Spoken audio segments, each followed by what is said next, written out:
Hola amigos! Welcome to Everyday Spanish with Stephanie. Today we're tackling one of the things that challenges a lot of Spanish learners. That's verb tenses. But don't worry, because I've got some revolutionizing techniques that are going to change the way you think about verb tenses. If you've ever felt lost in the sea of Spanish conjugations, don't worry. This video is for you. Are you ready to unlock the secret to mastering Spanish verbs? Let's dive in. Before we get to our game-changing technique, let's talk a little bit about why this is such a challenge for so many people. Spanish has a whopping 18 verb tenses compared to the 12 that English has. That alone is enough to make your head spin. Add to that irregular verbs, the subjunctive mood, and all those pesky rules, it's no wonder that this is such a struggle for so many.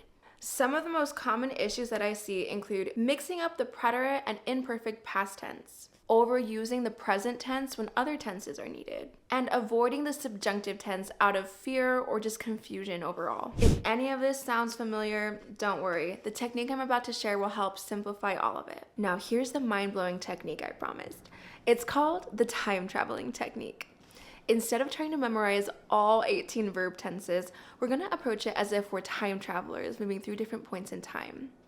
This helps you visualize when and why to use each tense, making it so much easier to remember and understand. Imagine you're on a timeline. Your starting point is the present tense. It's where you're at right now. And then you can move backwards with past tenses and forwards with future tenses. Each trip represents a different tense, and the distance you travel helps you understand the relationship between the tenses. This approach not only simplifies your learning process, but also helps you intuitively grasp when to use each tense. By thinking of tenses as points on a timeline, you'll start to see the patterns and connections between the tenses, making it easier to learn and remember. Now let's see how our time travel technique works in practice. Imagine you're standing on a timeline with your starting point being the present tense. From here, we can travel forwards or backwards in time. Let's break it down. This is where you're at right now. In Spanish, we use the present tense for habitual actions, things that you do every day. Yo hablo español todos los días. I speak Spanish every day. You also use the present tense for general truths or facts. El sol sale por el este. The sun rises in the east. You can also use the present tense for events in the very near future.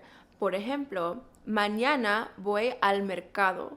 Tomorrow I'm going to the market. As we move backwards on our timeline, we encounter different past tenses. For example, yesterday I spoke with my mother. Ayer hablé con mi mamá. We use the imperfect tense for habitual or ongoing actions in the past. It's kind of like taking a step into a past scene. For example, de niña hablaba español en la casa, which means as a child, I used to speak Spanish at home. Then we have the past perfect. This is for events that were completed before another past event.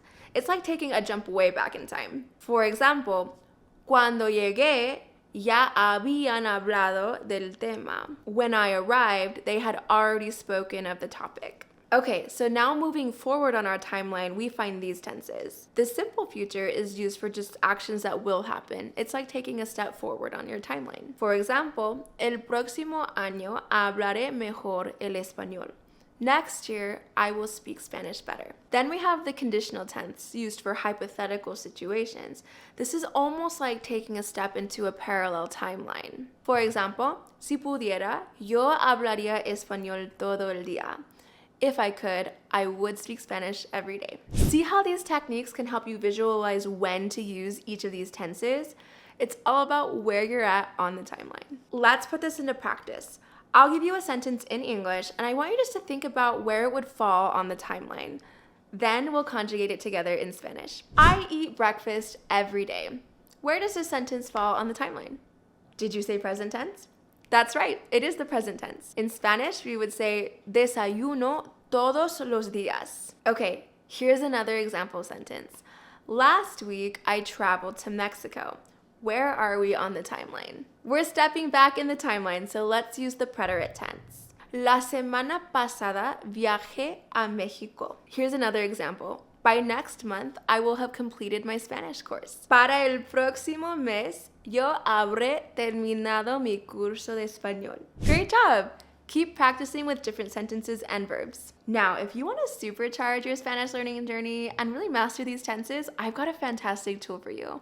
It's called the Unacademy Languages App, and it's a real game changer for language learners. The app offers interactive lessons that reinforce this time travel technique we're talking about. It has practice exercises for each tense family. It has native speaker audio to help perfect that pronunciation, and also personalized learning paths that help you focus on those areas that are weaker. What I love about this app is how it really reinforces this time traveling technique that we're talking about. You can use the app to practice placing verb tenses on your mental timeline, which really makes the learning process more intuitive and fun. To give it a try, just click on the link in the description below. Trust me, it's an excellent companion to the concepts that we're learning about here. Now that we've got the basics down, let's talk about how we can apply the time travel technique to more complex grammatical topics.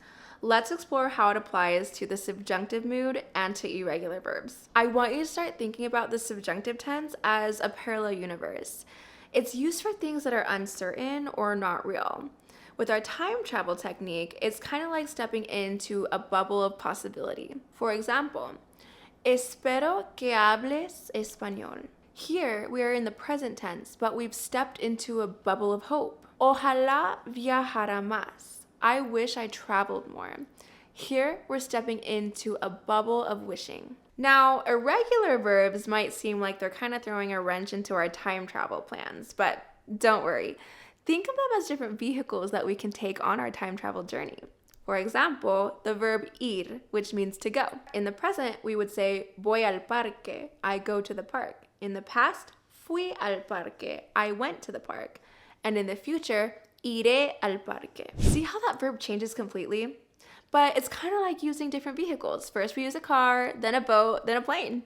Different vehicles for different parts of our timeline. All right, amigos, let's recap our time traveling technique. First, visualize a timeline with the present, past, and future. Next, use the present tense as your starting point. Move backwards for past tenses and forward for future tenses. For subjunctive, imagine stepping into a bubble of possibility. For irregular verbs, think of them as different vehicles for your time travel path. Practice, practice, practice. The more you use this technique, the more natural it will become. Try to think in Spanish. Instead of translating from your native language, start with the Spanish timeline in mind. Use visual aids.